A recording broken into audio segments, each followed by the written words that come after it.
Hello everyone, it's Lindsay, and today we're going to do something a little bit different. I hadn't planned on doing this video, but several of you asked for it after I posted on Instagram last week. I created these fun little tags using the October die set from Coco Reno. I don't know that I've ever really done a video with Coco Reno's dies. I've done some projects and things on Instagram. Coco Reno is a company that does a monthly die subscription. I believe that right now it's $12.99 or $14.99, somewhere right there, each month, and then you get a set of dies sent to you each month. And then once that set of dies has been released for the month, you can also just purchase them individually for this month and months past as they have them in stock. So if you have ever bought dies, these can be very, very pricey, and that's why I don't have very many of them. And so this is a great option for building up your sets of dies. If you have no clue what I'm talking about when I talk about dies and die cuttings, I do have a Tip Tuesday. I'll link down below all about die cutting. I did all of my die cutting off camera today just for the sake of the video. So if you have questions about how to do that, definitely check out that video. So for October, it's a set of thankful dies, and it's all these super adorable like leaves with phrases and acorns and pumpkins and bunny rabbits and just super cute fall themed dies. I was so excited when I saw these.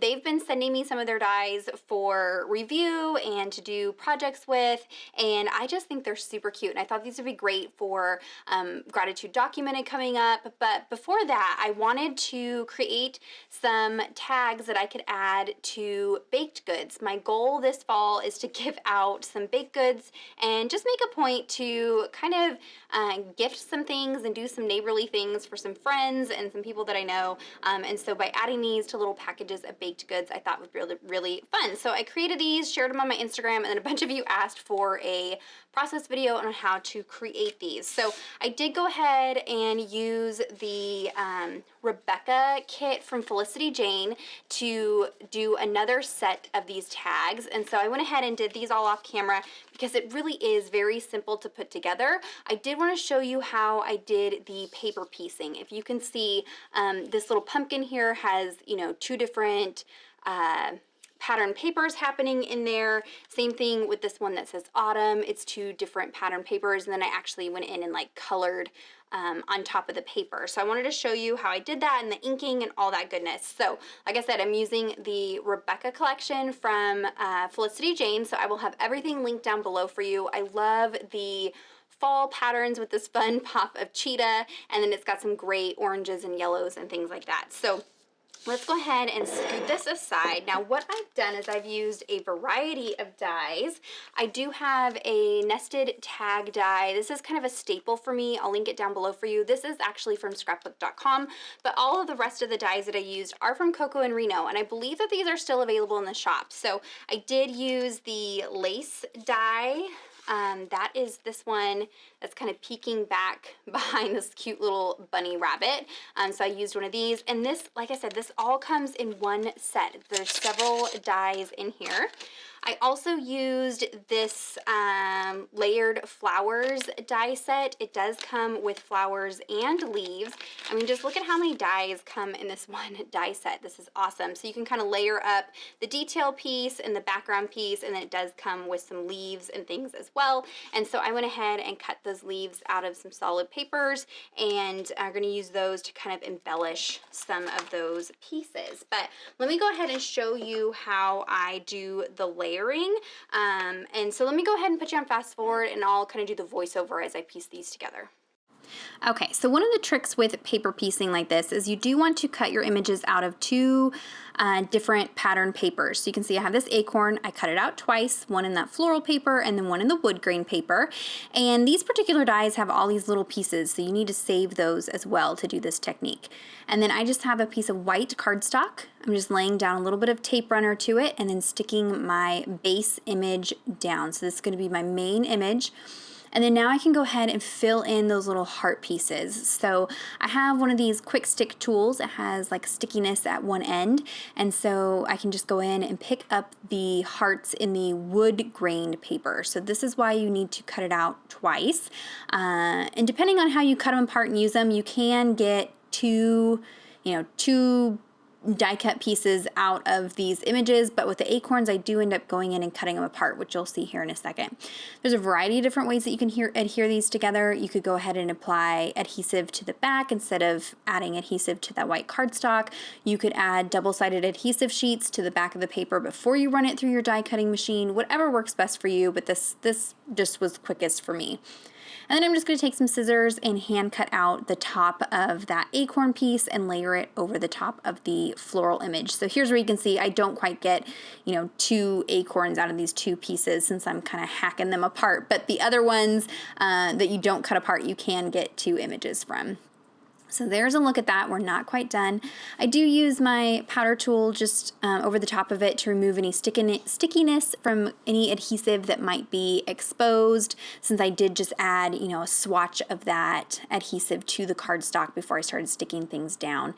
And then I'm just going to go ahead and fussy cut this out. Now, if you're working with a particular die set, some of them have those like shadow layers or base layers, like the floral set that I showed at the beginning, then you wouldn't need to fussy cut. You could just die cut it out. So now to add some interest and depth. So I'm just taking some Gathered Twigs Distress ink and a mini ink blending tool and adding a little bit of this to the edges of the die cut. And this just kind of adds some interest, makes it look like it's not just, pieces of paper glued together, which it is, but it just kind of adds some shadow areas. And especially when you're working with very busy papers like I am for this one, it kind of, allows that image to show up and you can tell what it is. I do also go in with a white gel pen just to add some more highlights and details. I like to go around images that maybe are getting lost in those pattern papers, add some little highlight details, and this just kind of bumps up the level of your die cut and your paper piecing and makes it look a little bit more finished. So there is that.